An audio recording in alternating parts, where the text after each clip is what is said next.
하나님의 말씀은 사도행전 3장 1절부터 10절까지 말씀입니다. 신약성경 191쪽 사도행전 3장 1절부터 10절까지 말씀을 봉독해 드리겠습니다. 제9시 기도 시간에 베드로와 요한이 성전에 올라갈새 나면서 못 걷게 된 이를 사람들이 메고 오니 이는 성전에 들어가는 사람들에게 구걸하기 위하여 날마다 미문이라는 성전문에 두는 자라. 그가 베드로와 요한이 성전에 들어가려 함을 보고 구걸하거늘 베드로가 요한과 더불어 주목하여 이르되 우리를 보라 하니 그가 그들에게서 무엇을 얻을까 하여 바라보거늘 베드로가 이르되 은과 금은 내게 없거니와 내게 있는 이것을 내게 주노니 나사렛 예수 그리스도의 이름으로 일어나 걸으라 하고 오른손을 잡아 일으키니 발과 발목이 곧 힘을 얻고 뛰어 서서 걸으며 그들과 함께 성전으로 들어가면서 걷기도 하고 뛰기도 하며 하나님을 찬송하니 모든 백성이 그 걷는 것과 하나님을 찬송함을 보고 그가 본래 성전 미문에 앉아 구걸하던 사람인 줄 알고 그에게 일어난 일로 인하여 심히 놀랍게 여기며 놀라니라. 아멘. 오늘은 주님을 믿는 우리 그리스도인에게 가장 기쁘고 뜻깊은 부활주일입니다. 우리 다 같이 전후 좌우위에 있는 분들과 주님께서 부활하셨습니다 하고 우리 한번 인사를 나누십시다.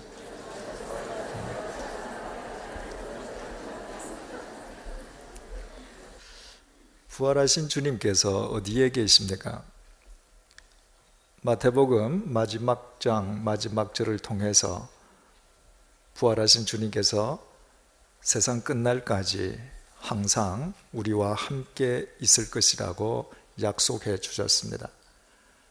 부활하신 주님께서는 지금 영으로 우리 가운데, 우리 곁에, 우리 안에 우리와 함께하고 계십니다.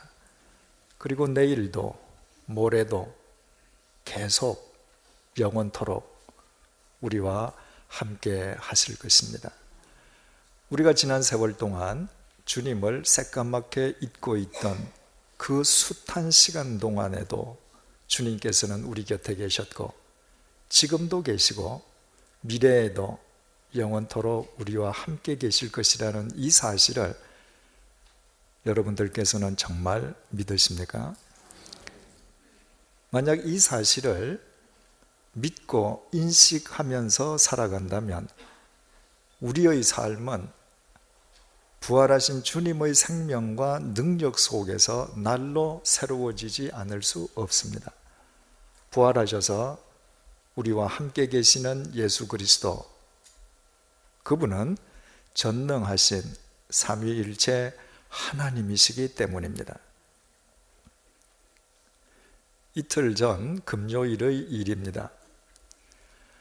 그날 점심시간에 지난 3월 말까지 수요 성경 공부 시간에 피아노 반주로 봉사했던 양한나 양과 함께 식사를 했습니다.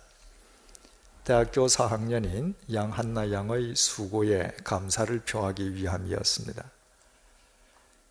열흘 전에 전화를 통해서 한나 양과 점심 약속 날짜를 잡을 때 한나 양은 점심 먹는 날 자기 친구를 데려와도 좋겠느냐고 물었습니다. 저는 쾌히 응낙을 했습니다. 그리고 이틀 전 금요일이 되었습니다. 오전 11시경에 39역의 서기론 집사님이 교회에 오셨습니다. 일본에서 태어난 외손자를 만나기 위해서 일본에 가셨다가 목요일 오후에 귀국한 서 집사님은 양화진과 우리 교회에 대한 기사가 게재된 잡지를 전달해 주시기 위해서 오신 것이었습니다. 잠시 환담을 나누고 서 집사님께서 떠나신 뒤에 갑자기 제 마음속에 평소에 남다르게 남모르게 교회를 위해서 봉사하시는 서 집사님도 오늘 점심에 모시면 좋겠다라는 생각이 들었습니다. 그래서 서 집사님께 전화를 드려서 다시 교회로 오시게 했습니다. 그때가 11시 40분경이었습니다. 그래서 60대의 서집사님과 50대의 저가 20대의 두 여대생과 쌍쌍으로 합동 미팅을 갖게 되었습니다. 한나 양을 따라온 한나 양의 친구 김아름 양은 본래 교회에 다니지 않던 사람이었습니다. 그런데 수요 성경 공부 시간에 반주를 하는 한나 양을 따라서 수요 성경 공부에 다니다가 주일 예배까지 참석하게 되었고, 그리고 부활주일인 오늘 등록하기로 되어 있었습니다. 친구와의 만남이 주님과의 만남으로 이어진 것입니다. 그 아름양에게 한 가지 어려움은 주일날 집에서 교회에 오는 거리가 너무 멀다는 것이었습니다. 수요 성경 공부 시간에는 학교가 시내에 있는지라 시내에서 교회에 오는 데는 별 어려움이 없었습니다. 그런데 매 주일마다 혼자 경기도 구리에서 지하철과 버스를 타고 외진 양화진까지 온다는 것은 쉬운 일이 아니었습니다. 저는 아름양의 이야기를 듣고 구리에 사는 우리 교우님들 가운데에 혹 주일날 아름양을 차에 태우고 오실 수 있는 성도님이 없을까 생각을 해보았습니다. 그러나 현재 구리에 살고 있는 교우님들은 성가대 봉사를 하거나 아니면 주일날 타 봉사를 위해서 예배 시작 시간 2시간 전에 교회에 오시는 분들입니다. 마땅한 사람을 찾지 못하고 있는데 갑자기 서집사님께서 우리 집에 와서 나하고 가자 이렇게 말씀을 하셨습니다. 그 이야기에 서집사님의 아파트가 워커힐 아래 광장동이라는 사실을 새삼스럽게 생각하며 제가 깜짝 놀랐습니다. 알고 보니 아름양의 구리 집 바로 앞에 있는 버스를 타면 그 버스가 직통으로 광장동 서집사님 아파트 앞까지 오는데 소요시간이 20분이 채 되지 않는다고 했습니다. 광장동에서 서집사님의 차를 타고 주일날 만약 강변북로가 막히지 않는다면 순식간에 교회에 올 수 있습니다. 저는 그날 우리 각자 개개인과도 함께 하시지만 그와 동시에 우리 모두와 함께 계시는 주님을 또다시 확인하고 감사를 드렸습니다. 본래 그날 점심시간은 양 한나 양만을 위한 점심시간이었습니다. 그런데 한나 양의 친구가 합류하게 되었습니다. 일산에 살고 있는 한나 양의 친구 중에 일산과는 정반대인 경기도 구리 거주의 친구가 참석을 한 것입니다. 그리고 식사 약속이 되어 있었던 시간 불과 20분 전에 서기론 집사님이 함께 합류하게 되었습니다. 만약에 일본에 가셨던 서기론 집사님이 목요일 오후에 귀국하시지 않았더라면, 귀국하셨다 해도 금요일 날 11시에 저를 찾아오시지 않았더라면, 11시에 저를 찾아오셨다 해도 그날 그 젊은이들과의 식탁 자리에 제가 초청하고픈 마음이 일지 않았더라면 서집사님은 그 자리에 합류치 못했을 것입니다.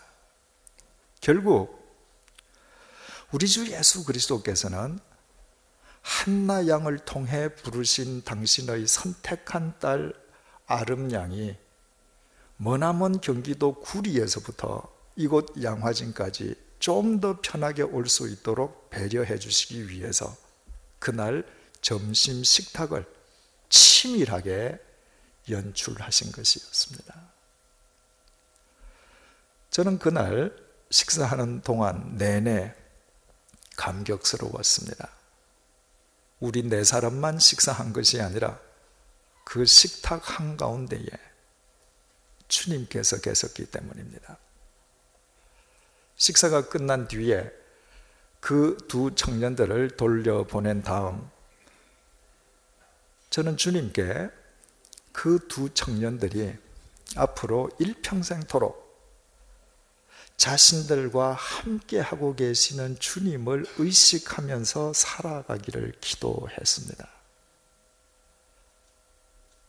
청년 시절부터 나와 함께 하시는 주님을 믿고 의식하며 살아가는 삶보다 더 역동적이고 더 아름다운 삶이 어디에 있겠습니까?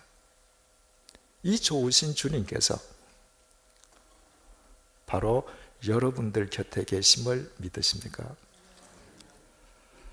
우리가 지금 5주째 살펴보고 있는 본문은 2000년 전 예루살렘 성전 미문 앞에서 일어났던 사건을 전해주고 있습니다.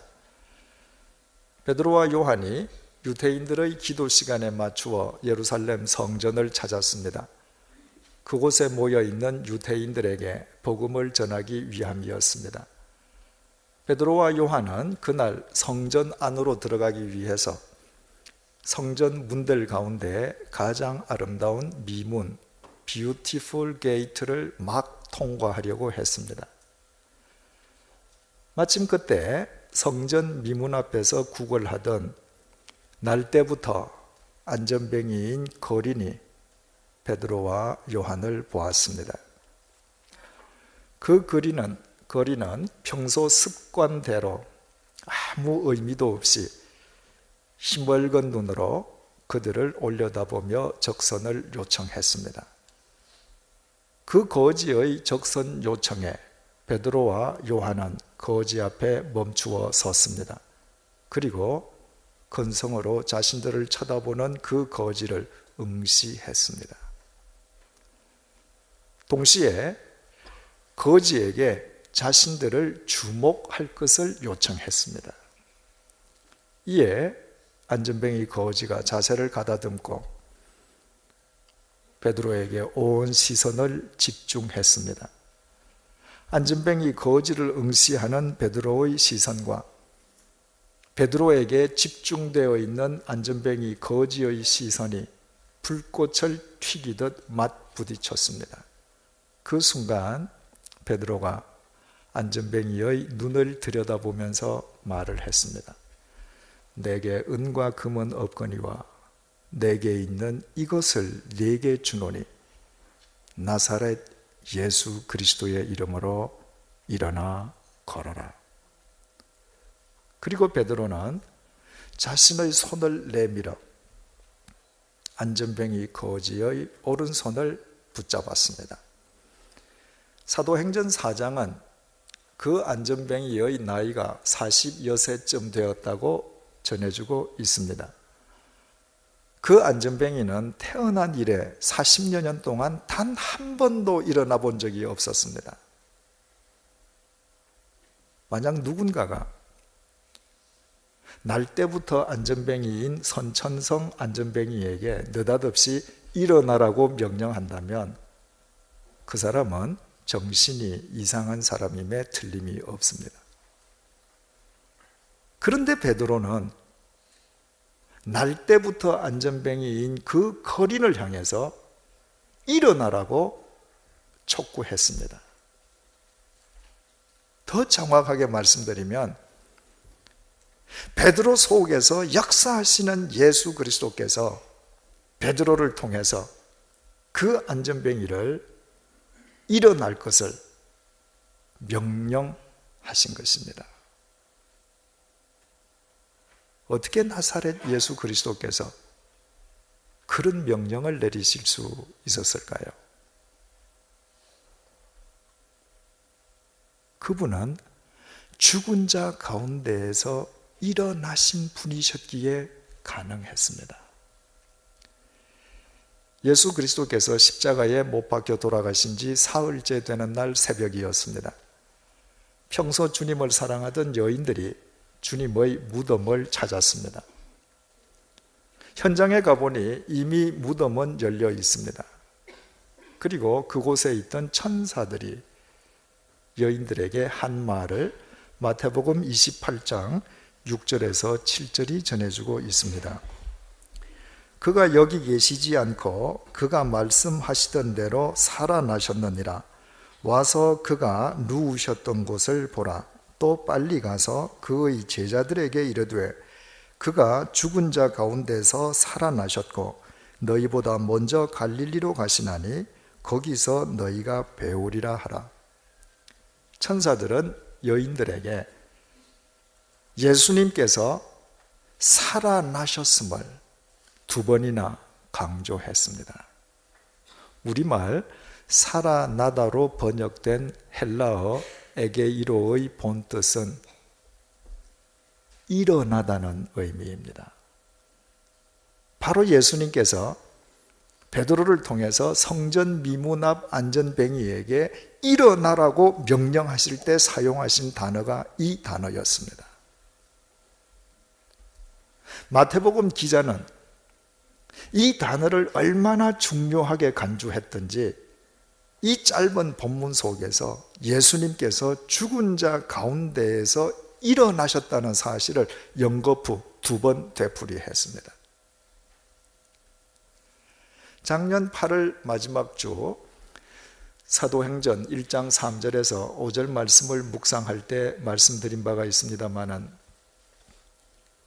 복음서를 기록한 복음서 기자들은 예수님의 부활을 증언하면서 부활을 직접 의미하는 헬라어 아나스타시스란 용어를 사용하지 않았습니다. 마태, 마가, 누가, 요한 다 마찬가지입니다. 그 이유는 2000년 전 당시 헬라어 문명권 속에 있던 사람들의 부활이라는 단어에 대해서 지니고 있던 보편적인 인식 때문이었습니다. 당시 헬라어를 사용하는 사람들이 입에 부활이라는 단어를 올리는 경우는 단 두 가지 경우밖에 없었습니다. 첫째는 부활은 절대로 없다고 부활을 부정할 때 부활을 입에 담았습니다. 두 번째는 현실과 동떨어진 신화나 전설의 이야기를 할 때 부활을 언급했습니다. 그 당시 사람들은 실제로 사람이 죽어서 장사 지낸 바 되었다가 무덤에서 다시 살아나올 수 있다는 것은 상상치도 않았습니다. 그런 상황에서 복음서의 기자들이 예수님의 부활을 부활이라는 용어를 써서 증언하려고 했다고 가정해 보십시다. 어떻게 되겠습니까? 그 말을 듣는 사람들은 모두 제자들이 거짓말을 하고 있다고 단정하던가 아니면 제자들이 전혀 비현실적인 허탄한 신화나 전설을 이야기한다고 간주할 것입니다. 그래서 제자들은, 사도들은 부활이라는 단어를 사용하지 않고 예수님의 부활을 표현했습니다. 이제 방금 우리가 마태복음에서 확인한 것처럼 죽은 자 가운데에서 일어나셨다는 것입니다. 여러분, 표현을 점잖게 해서 죽은 자이지 죽은 자가 실제로 무엇을 의미합니까? 헬라어 네크로스의 본뜻은 시체라는 말입니다. 복음서 기자들은, 사도들은 예수님의 부활을 시체가 일어난 것으로 표현했습니다. 예수님의 부활은 허탄한 거짓말도 아니고 허황한 전설도 아니고 혹은 예수님께서 일시적으로 가사 상태에 빠졌다가 의식을 회복하신 것이 아니라 실제로 돌아가시고 실제로 시신이 되셨다가 시신의 상태에서 일어나셨음을 누구도 오해할 수 없도록 정확하게 이해시키기 위함이었습니다. 여러분, 부활은 결코 추상적이거나 모호한 개념의 이야기가 아닙니다. 우리 주님께서 실제로 시신이 되셨다가 시신의 상태에서 일어나신 것이 주님의 부활입니다. 그렇다면 생각을 해보십시다. 돌아가셔서 시신이 되셨다가 시신의 상태에서 일어나신 예수 그리스도께서 왜 성전 미문 앞에 있는 안전뱅이들어 일어나라고 명령하실 수 없겠습니까? 시신의 상태에서 직접 일어나신 예수님께서 어떻게 멀쩡하게 살아있는 안전뱅이를 일으켜 세우시지 못하겠습니까? 그래서 예수 그리스도께서는 베드로를 통해서 안전뱅이에게 일어날 것을 명령하시면서 그의 손을 잡아 일으키셨습니다. 그 결과를 본문 7절이 전해주고 있습니다. 오른손을 잡아 일으키니 발과 발목이 곧 힘을 얻고, 사도행전을 기록한 누가는 우리가 잘 알다시피 본디 직업이 의사였습니다. 누가는 역시 의사답게 그 순간 안전뱅이 거지에게 일어난 현상을 의학적인 전문 용어를 사용하여 정확하게 기록했습니다. 우리말 발로 번역되어 있는 바시스는 발바닥을 의미합니다. 발목으로 번역되어 있는 스휘드로는 복사뼈를 뜻합니다. 이 두 단어 모두 의학 전문 용어로 성서를 통틀어서 본문에서만 단 한 번 사용되었습니다.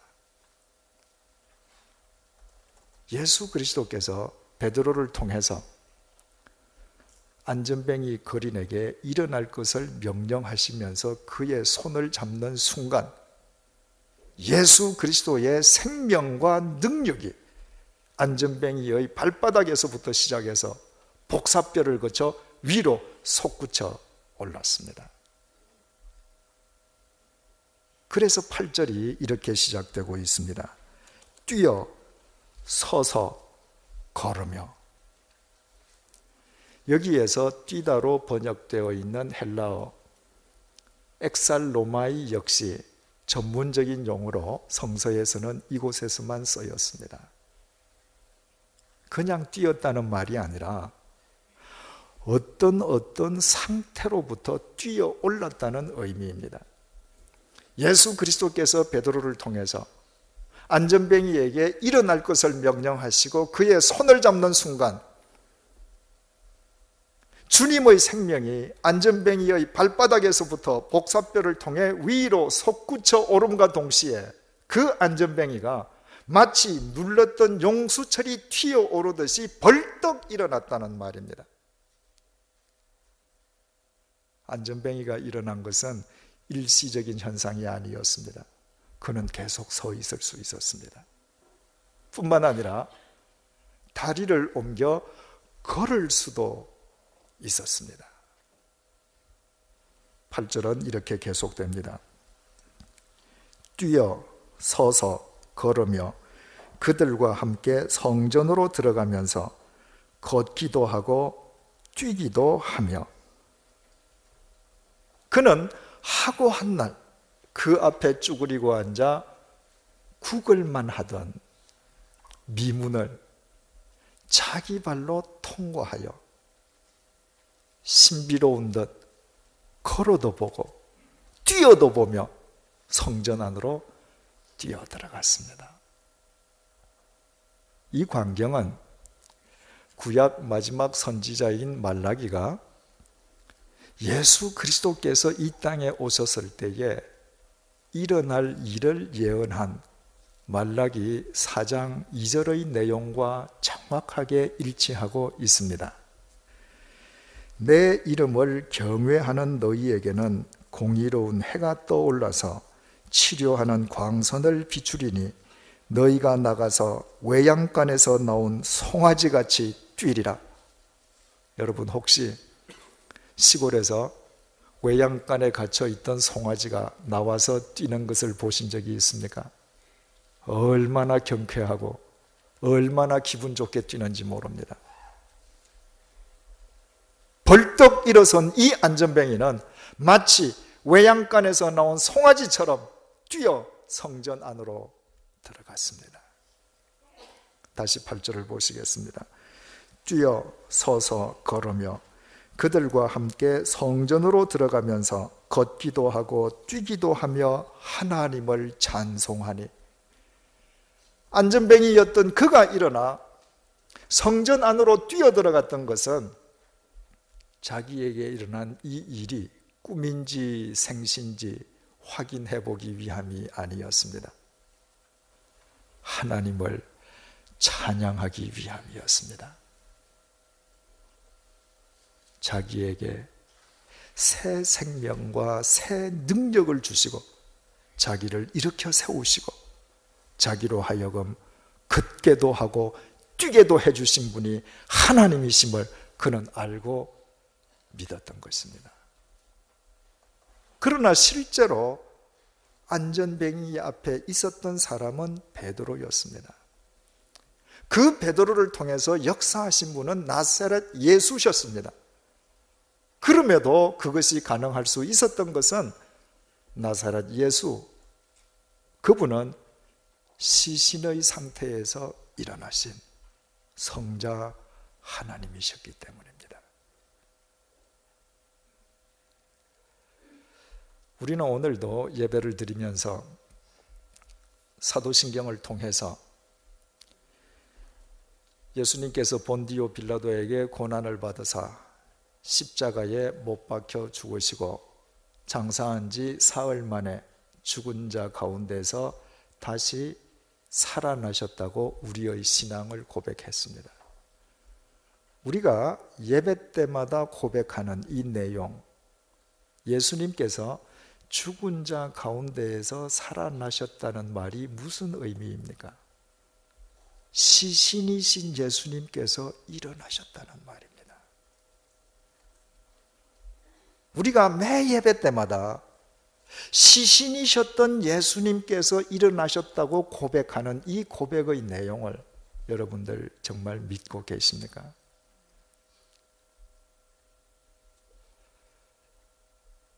지난달에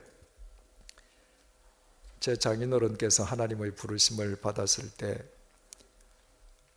국가보훈처에서 보훈법에 의거해서 국가유공자였던 제 장인어른의 관을 덮는 대형 태극기를 제공해 주었습니다.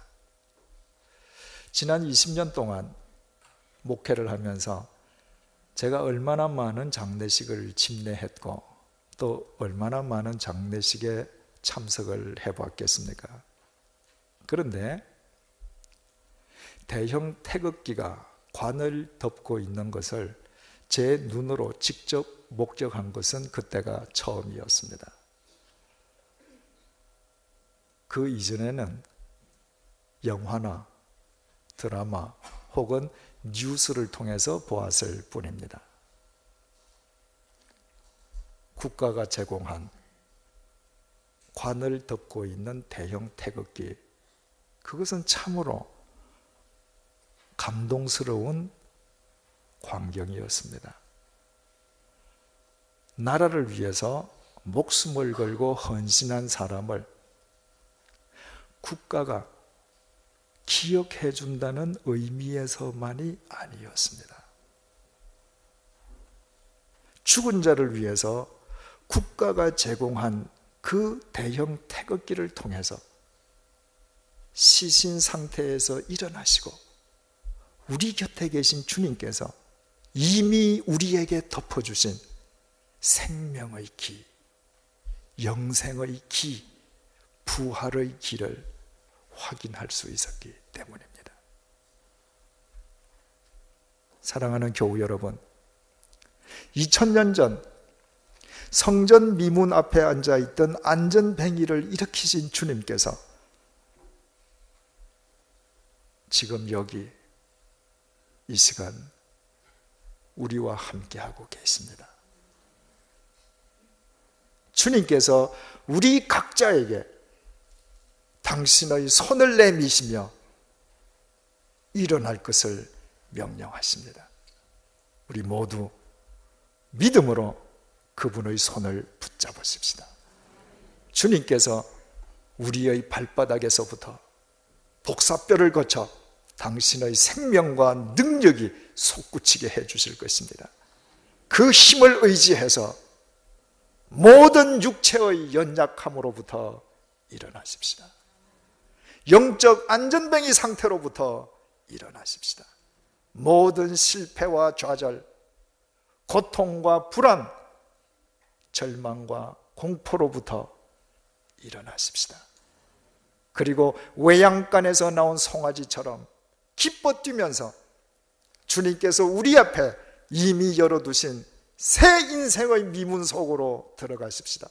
바로 그 미문을 우리에게 열어주시기 위해서 주님께서는 2000년 전 오늘 죽음의 권세를 깨뜨리시고 시신의 상태에서 영원히 일어나셨습니다. 기도하시겠습니다. 우리의 죄값을 대신 치러주시기 위해 십자가에 못 박혀 돌아가셨다가 부활하신 주님이시여, 부활하신 주님께서 우리와 함께 계시기에 우리는 유한한 이 세상 속에서도 소망을 갖습니다. 시신이셨다가 일어나신 주님께서 과거에도 우리 개개인과 함께 하셨고 지금도 함께 계시며 미래에도 함께 계실 것이기에 죽음마저도 영원한 생명의 미문임을 고백드리며 감사합니다. 이제 우리 모두 우리 각자를 향해 일어나라 명하시며 손을 내미시는 주님의 손을 붙잡습니다. 우리의 발바닥에서부터 복사뼈를 거쳐 주님의 생명이, 주님의 능력이 우리의 온 몸으로 솟구쳐 오르게 하여 주옵소서. 그 힘을 의지하여 모든 육체의 연약함에서 일어나게 하옵소서. 영적 안전뱅이 상태에서 일어나게 하옵소서. 모든 실패와 좌절, 고통과 불안, 절망과 공포로부터 일어나게 하옵소서. 주님께서 우리 앞에 활짝 열어두신 새 인생의 미문을 우리 모두 주님과 함께 통과하여 이제 이후로 진정한 부활의 삶을 누리게 하여 주옵소서. 예수님의 이름으로 기도드립니다. 아멘.